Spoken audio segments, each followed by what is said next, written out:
Students के लिए जो है वो इम्पॉर्टेंट होता है। अगर आपका इनकम महाराष्ट्र के जितने भी स्टूडेंट्स हैं, अगर आपका इनकम 8 लाख या फिर इससे कम है, तो आपको कंपलसरी जो इनकम की जो मदर टंग है वो मराठी नहीं है बल्कि हिंदी है या फिर गुजराती है या फिर इंग्लिश है या फिर और कोई है, तो आप जो है वो माइनॉरिटी में जो है। सो हेलो दोस्तों, welcome back to another new video. तो इस वीडियो में मैं आपको डिटेल में बताने वाला हूँ कि इंजीनियरिंग के एडमिशन प्रोसेस के लिए आपको इस साल कौन से जो डॉक्यूमेंट्स हैं वो लगेंगे। चाहे आप महाराष्ट्र के स्टूडेंट हो या फिर आउट ऑफ महाराष्ट्र के स्टूडेंट हो, इन सभी स्टूडेंट्स के लिए कौन से टाइप के डॉक्यूमेंट्स लगेंगे डिटेल में हम जानेंगे ही। साथ ही में अगर आपको स्कॉलरशिप के लिए अप्लाई करना है आगे जाके तो कौन से एक्स्ट्रा डॉक्यूमेंट लगेंगे, TFWS, EWS एंड अगर आपको माइनॉरिटी से अप्लाई करना है तो कौन से एक्स्ट्रा डॉक्यूमेंट लग सकते हैं, सब कुछ हम इस वीडियो में जो है वो डिटेल में जानने वाले हैं। तो वीडियो पूरा एंड तक देखते रहिए एंड अगर आप इस चैनल पे न्यू हो तो आप सब्सक्राइब कर सकते हो, जिससे आपको इंजीनियरिंग से रिलेटेड सारे एडमिशन के जो अपडेट्स है वो टाइम पे मिलते रहेंगे। तो चलिए देखते हैं कि कौन से डॉक्यूमेंट्स आपको लगने वाले हैं इस साल के इंजीनियरिंग के एडमिशन प्रोसेस के लिए। तो इस वीडियो में मैं आपको सबसे पहले कॉमन डॉक्यूमेंट्स के बारे में बताता हूँ जो कि सभी स्टूडेंट्स को लगेंगे, चाहे आप महाराष्ट्र के हो या फिर महाराष्ट्र के बाहर के स्टूडेंट हो, सभी को ये डॉक्यूमेंट्स लगेंगे। एंड फिर हम स्पेसिफिक कैटेगरी वाइज डॉक्यूमेंट्स के बारे में जो है वो बात करेंगे, जिससे आप स्कॉलरशिप के लिए अप्लाई कर पाओगे, EWS TFWS के लिए जो है वो अप्लाई कर पाओगे। तो कॉमन डॉक्यूमेंट्स की बात की जाए तो सबसे पहले तो आपको 10th का जो मार्कशीट है वो लगेगा। ध्यान में रखना, सारे आपको जो डॉक्यूमेंट्स है वो ओरिजिनल फॉर्म में जो है वो लगेंगे। जब आप रजिस्ट्रेशन करोगे तो वहाँ पे रजिस्ट्रेशन करने के टाइम जब आपको डॉक्यूमेंट्स अपलोड करने बोला जाएगा तो वहाँ पे ओरिजिनल डॉक्यूमेंट्स को स्कैन करके जो है वो अपलोड करना, जेरोक्स मत करना, नहीं तो आगे जाके प्रॉब्लम होगा। नेक्स्ट है 12th का मार्कशीट। अगर आपने डिप्लोमा किया होगा तो आप डिप्लोमा का भी मार्कशीट जो है वो दे सकते हो, नहीं तो 12th का मार्कशीट आपको जो है वो अपलोड करना पड़ेगा। नेक्स्ट है CET का स्कोर कार्ड। तो अभी जो हमारा रिजल्ट रिलीज हुआ है तो जो स्कोर कार्ड हमें देखने को मिल रहा है उसे डाउनलोड करके जो है वो अपने पास रखना, वो जो है वो आपको लगेगा। साथ ही में अगर आप JEE मेंस के थ्रू जो है वो अप्लाई करना चाहते हो तो JEE मेंस का जो स्कोर कार्ड है वो भी आपको जो है वो लगेगा। तो अगर आपको JEE से अप्लाई करना है तो ये लग सकता है। साथ ही में अगर आप एक ऐसे स्टूडेंट हो जिसको CET से भी अप्लाई करना है एंड JEE से भी अप्लाई करना है तो वैसे भी आप जो है वो कर सकते हो। उस कंडीशन में क्या होता है कि CET सेल जब मेरिट लिस्ट निकालता है तो जो भी आपका CET हो या फिर JEE हो, दोनों में से जो भी बेस्ट स्कोर है वो जो है वो लेता है एंड उसके अकॉर्डिंग आपको जो रैंक है वो देता है। तो ऐसा नहीं होगा आपके साथ कि यार मैं दोनों से अप्लाई करूंगा, क्या गलती से ऐसा तो नहीं होगा कि जिसमें मुझे कम मिले है वो CET सेल जो है वो कंसिडर करेगा, तो ऐसा नहीं होता है। जिसमें भी आपका बेस्ट रैंक आएगा वो जो है वो कंसिडर जो है वो किया जाता है। तो आप दोनों से जो है वो अप्लाई कर सकते हो। दोनों से कैसे अप्लाई करेंगे, जब रजिस्ट्रेशन प्रोसेस स्टार्ट होगी तो मैं आपके लिए वीडियो बना दूंगा, उससे आपको डिटेल में जो आइडिया है वो आ जाएगा। नेक्स्ट है बर्थ सर्टिफिकेट। तो महाराष्ट्र स्टूडेंट्स को तो बर्थ सर्टिफिकेट लगता ही है, साथ ही में अगर आप आउट ऑफ महाराष्ट्र हो तो आपको भी बर्थ सर्टिफिकेट जो है वो लगेगा। अगर सपोज आपके पास बर्थ सर्टिफिकेट जो है वो नहीं रहता है तो कोई ऐसा डॉक्यूमेंट जिसके ऊपर आपका डेट ऑफ बर्थ लिखा हुआ है वो भी आप जो है वो सबमिट कर सकते हो, उससे भी आपका जो काम है वो चल जाएगा। नेक्स्ट है नेशनलिटी। अब देखो इसके बारे में बहुत सारे स्टूडेंट्स जो है वो कंफ्यूज रहते हैं कि भाई ये नेशनलिटी सर्टिफिकेट क्या है। तो देखो ये जो नेशनलिटी है ऐसा कोई मतलब स्पेसिफिक डॉक्यूमेंट नहीं होता है, इससे बस ये समझ में आता है कि जो स्टूडेंट है वो इंडिया का है। तो इसके लिए आप जो है वो अपना लिविंग सर्टिफिकेट जो है वो अपलोड कर सकते हो। अगर आपके पास बर्थ सर्टिफिकेट है तो वो भी आप इसके लिए जो है वो अपलोड कर सकते हो। नेशनलिटी जैसा कोई भी स्पेसिफिक डॉक्यूमेंट आपको बनाने की ज़रूरत नहीं है एंड ऐसा कोई डॉक्यूमेंट भी जो है वो नहीं बनता है। तो आपकी जो लिविंग सर्टिफिकेट है उसमें भी लिखा होता है इंडियन, या फिर आपके बर्थ सर्टिफिकेट पे भी जो है वो इंडियन लिखा होता है, तो वो आप जो है वो अपलोड कर सकते हो। इससे आपका नेशनलिटी का जो प्रॉब्लम है वो सॉल्व हो जाएगा। नेक्स्ट है फिर यहाँ पे लिविंग सर्टिफिकेट या फिर जिसे हम ट्रांसफ़र सर्टिफिकेट भी बोलते हैं। तो लिविंग सर्टिफिकेट ये आपको अपने 12th के कॉलेज से जो है वो मिलेगा एंड कोई कोई TC भी बोलता है तो वो भी आपको 12th के कॉलेज से ही जो है वो मिलेगा।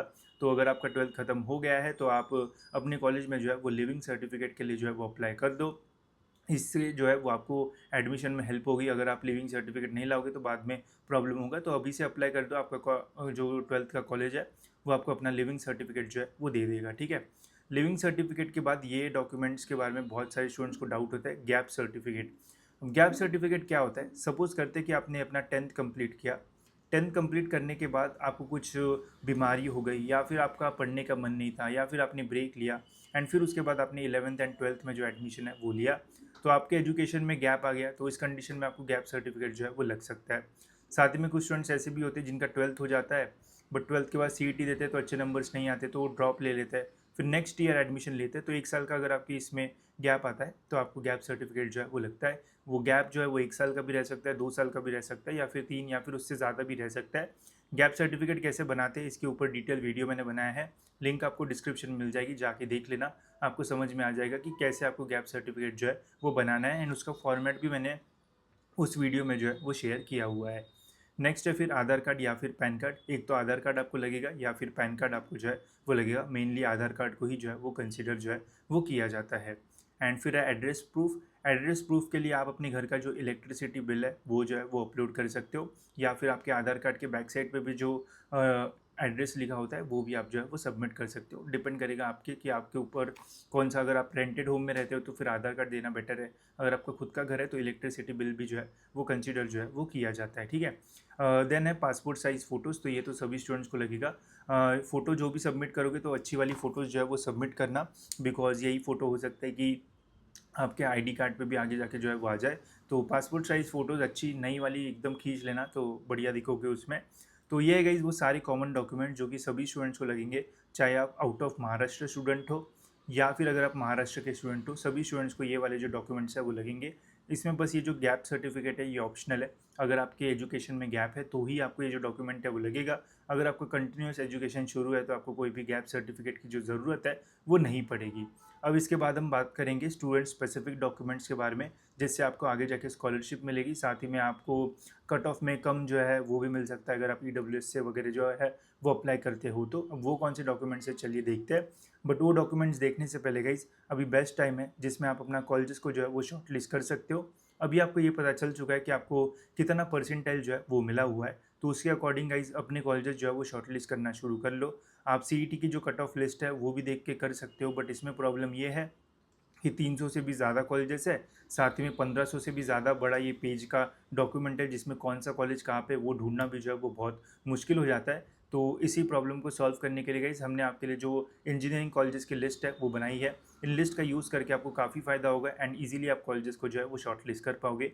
सपोज़ अगर आप एक ऐसे स्टूडेंट हो जो कि मुंबई के इंजीनियरिंग कॉलेजेस में एडमिशन लेना चाहता है, एंड अगर आपको 90 परसेंटाइल के आसपास जो है वो मिला हुआ है, तो मुझे आप एक बात बताओ कि अगर आपको 90 परसेंटाइल मिला है तो क्या आप ऐसे कॉलेजेस देखोगे जिनका कट ऑफ 70 या फिर 60 जाता है? ऑब्वियसली नहीं देखोगे। तो ये वाला जो प्रॉब्लम है वो इस लिस्ट में होता है, बिकॉज यहाँ पे सभी कॉलेजेस कहीं पे भी होते हैं, तो कोई भी कॉलेज हम जो है वो देखते रहते हैं, इनसे काफ़ी टाइम पास जो है वो होता है। तो यहाँ पे आपको बस मुंबई के ही कॉलेजेस जो है वो मिलेंगे। यहाँ पे आप देख पाओगे कि आपको अगर 90 है तो आप ऐसे कॉलेजेस देखो जिनका कट ऑफ 90 या फिर उसके ऊपर जा रहा है, उसके नीचे के कॉलेजेस देखने की ज़रूरत नहीं है। साथ ही में इस लिस्ट में हमने जो है वो कंप्यूटर साइंस के जो कट ऑफ है वो डाले हैं, बिकॉज हर कॉलेज में इस ब्रांच का जो कट ऑफ है वो सबसे ज़्यादा जो है वो जाता है। अगर उस कॉलेज में आपको कंप्यूटर ब्रांच मिल रही है तो समझ लेना उस कॉलेज में आपको और कोई भी जो ब्रांच है वो मिल सकती है।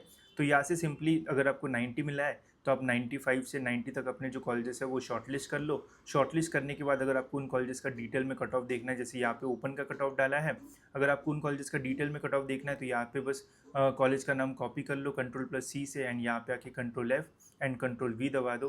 तो यहाँ पे आपको उस कॉलेज का डिटेल में जो कट ऑफ है वो जो है वो देखने को मिल जाएगा। जैसा कि आप देख सकते हो यहाँ पे कॉलेज का कट ऑफ ओपन हो गया।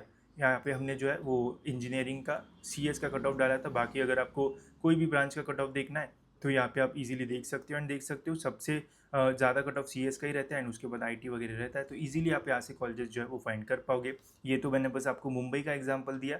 अगर आपको कॉलेजेस मतलब मुंबई के अलावा देखना है, जैसे अगर आपको पुणे के देखना है तो पुणे के ऊपर क्लिक कर लो, पुणे की लिस्ट ओपन हो जाएगी। इसके अलावा इसमें आपको रेड कलर के कॉलेजेस मिलेंगे, तो वो सारे ऑटोनॉमस कॉलेजेस है, तो वो भी आप यहाँ से जो है वो देख पाओगे। इसके अलावा अगर आपको नागपुर का देखना है, अमरावती का देखना है, औरंगाबाद का देखना है, नासिक का देखना है, सब कुछ आप यहाँ से जो है वो बहुत ही ईजिली जो है वो देख सकते हो। साथ ही में जेई मेंस के कॉलेजेस का कट ऑफ कितना जाता है जेई मेंस के थ्रू, तो उसकी भी मैंने डिटेल लिस्ट बना के रख दी है यहाँ पे। हाई कट ऑफ से लेके तो लो कट ऑफ में कौन से कॉलेज में कौन सी ब्रांच का कितना कट ऑफ है वो भी आपको यहाँ पे जो है वो देखने को मिल जाएगा। तो इसके लिंक आपको जो है वो डिस्क्रिप्शन में मिल जाएगी। आप नॉलेज सीकर्स का ऐप डाउनलोड कर सकते हो, उसके अंदर से गाइज आप इन लिस्ट को जो है वो ले सकते हो, एंड इससे आपको काफ़ी फ़ायदा होगा। ये सब कुछ आपको ऑलमोस्ट 100 रुपीज़ के आसपास जो है वो मिल जाएगा, एंड उसमें आप इजीली अपने इंजीनियरिंग के कॉलेजेस है वो फाइंड आउट कर पाओगे। तो इससे काफ़ी हेल्प भी होगी, एंड आप ज़्यादा जो है वो कन्फ्यूज भी जो है वो नहीं रहोगे। तो लिंक डिस्क्रिप्शन में, वहाँ से आप इसमें जो है वो एनरोल कर सकते हो। चलिए अब देखते हैं स्टूडेंट स्पेसिफिक डॉक्यूमेंट्स। तो यहाँ पे काफ़ी सारे और इंपॉर्टेंट डॉक्यूमेंट जो है वो आपको लग सकते हैं इंजीनियरिंग के एडमिशन में। तो सबसे पहले यहाँ पे डोमेसियल सर्टिफिकेट, अब ये सर्टिफिकेट आपको जो है जो आउट ऑफ महाराष्ट्र स्टूडेंट्स है उनको जो है वो नहीं लगता है, तो आप इसका टेंशन मत लो।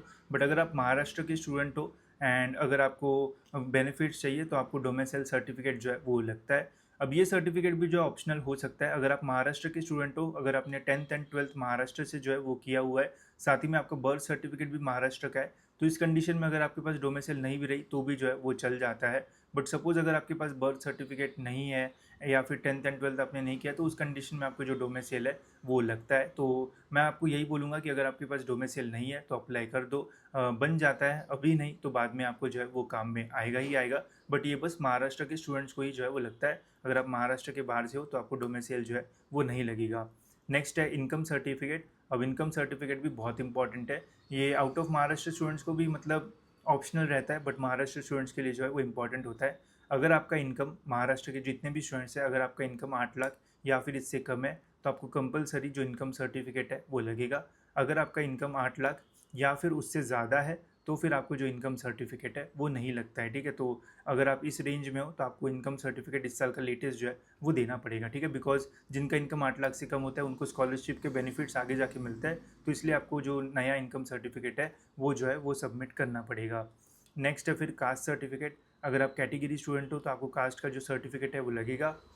आउट ऑफ महाराष्ट्र अगर आप स्टूडेंट हो एंड आप आउट ऑफ महाराष्ट्र में कैटेगरी में बिलोंग करते हो तो आपको कोई भी कास्ट सर्टिफिकेट नहीं लगता है। कास्ट सर्टिफिकेट बस महाराष्ट्र के स्टूडेंट्स को ही जो है वो लगेगा, तो इसका जो है वो ध्यान रखना। नेक्स्ट है फिर कास्ट वैलिडिटी, ये भी महाराष्ट्र के स्टूडेंट्स को ही जो है वो लगता है। कास्ट वैलिडिटी में बहुत सारे प्रॉब्लम्स आते हैं। सपोज अगर आप एक ऐसे स्टूडेंट हो जिन्होंने अभी अभी कास्ट वैलिडिटी के लिए जो है वो अप्लाई किया है, तो अप्लाई करने के टाइम आपको एक जो रिसिप्ट है वो मिलती है। तो अगर आपने अप्लाई कर दिया बट अभी तक अगर आपका डॉक्यूमेंट जो है वो नहीं आया है, तो आप इस रिसिप्ट को भी जो है वो रजिस्ट्रेशन के टाइम जो है वो अपलोड कर सकते हो। इससे भी आपका काम जो है वो चल जाएगा। कैपराउंड 3 तक आपका इससे जो काम है वो चल जाएगा, एंड कैपराउंड जैसे ही 3 स्टार्ट हो जाएगा तो फिर आपको ओरिजिनल डॉक्यूमेंट जो है वो देना पड़ेगा। तो रिसिप्ट से आप एक्स्ट्रा टाइम जो है वो बाय कर सकते हो एंड इससे भी आप जो है वो अप्लाई कर सकते हो।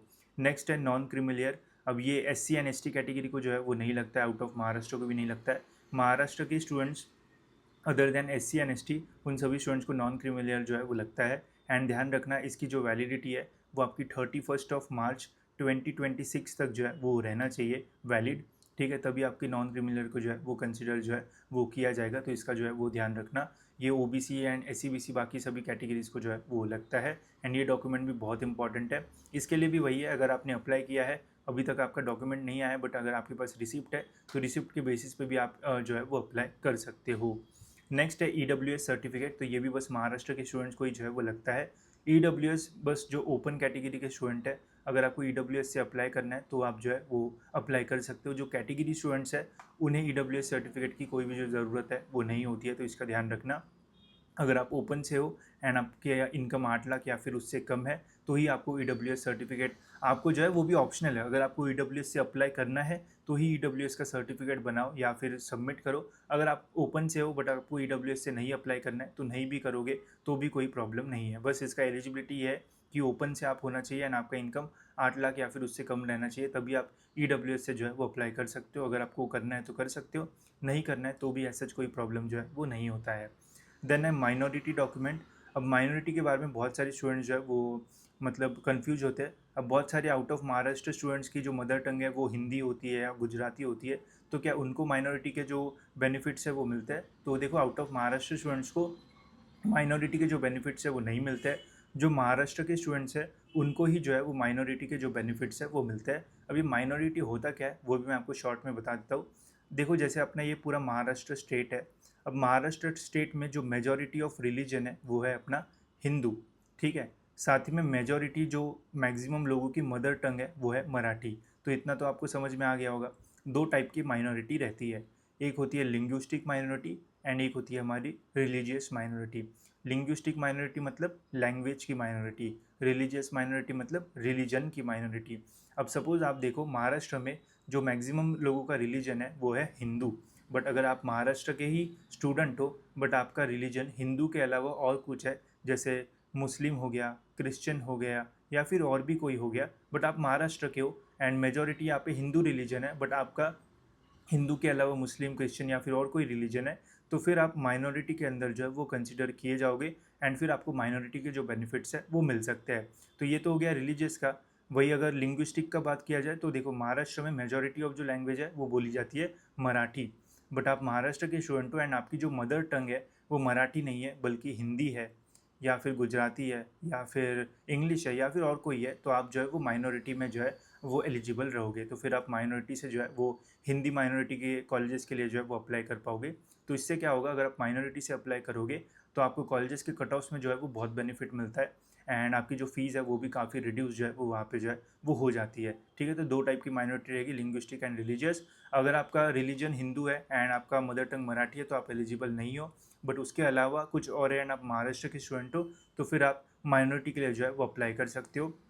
इसका माइनॉरिटी का डॉक्यूमेंट भी आता है या फिर आपके लिविंग सर्टिफिकेट में भी माइनॉरिटी जो है वो लिखा रहेगा, तो वो भी आप जो है वो सबमिट कर सकते हो। तो होप सो ये आपको समझ में आ गया होगा एंड अगर वीडियो अच्छा लग रहा होगा तो लाइक ज़रूर से कर देना।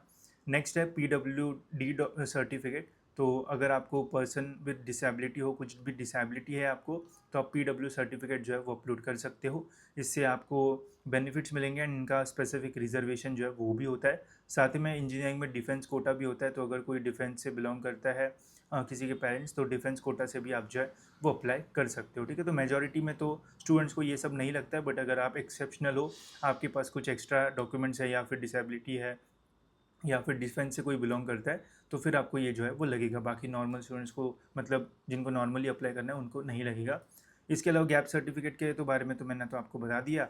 एफिडेविट मतलब क्या होता है, बहुत सारे स्टूडेंट्स ऐसे होते हैं जिनकी मार्कशीट आती है, ठीक है, मार्कशीट में उनका जो नाम है वो कुछ अलग होता है, आधार कार्ड में उनका जो नाम है वो कुछ अलग होता है, या फिर मार्कशीट में कुछ नाम अलग है 12th के एंड 10th के मार्कशीट में जो नाम है वो कुछ अलग है। तो इस कंडीशन में क्या होता है कि आपको एक एफिडेविट बनाना पड़ता है जिसमें बताना पड़ता है कि यहाँ पे हमारी गलती से स्पेलिंग मिस्टेक जो है वो हुई है। जैसे सचिन के नाम में डबल ए यहाँ पे है एंड यहाँ पे नॉर्मल SACHIN लिखा हुआ है। तो एक एफिडेविट बनाना पड़ता है जिसमें बताना पड़ता है कि ये दोनों जो नाम है वो एक ही पर्सन है, वो वहाँ पे मिस्टेक हुई है, तो उस कंडीशन में एफिडेविट लगता है। बट ये जनरली सभी को नहीं लगता है, जिसके इसमें मिस्टेक है उनको ही जो है वो लगेगा। ठीक है, तो ये सारे डॉक्यूमेंट्स है स्टूडेंट स्पेसिफिक। अब इसमें से कोई भी ऐसा डॉक्यूमेंट नहीं है जो कि आउट ऑफ महाराष्ट्र स्टूडेंट को जो है वो लगेगा। ये सारे डॉक्यूमेंट जो है वो महाराष्ट्र के स्टूडेंट्स को ही जो है वो लगते हैं। उसमें भी अगर आप कैटेगरी के स्टूडेंट हो तभी आपको caste certificate, cast validity and non criminal जो है वो लगेगा। अगर आप ओपन के हो एंड अगर आपको EWS से अप्लाई करना है तो ही आपको EWS का जो सर्टिफिकेट है वो लगेगा।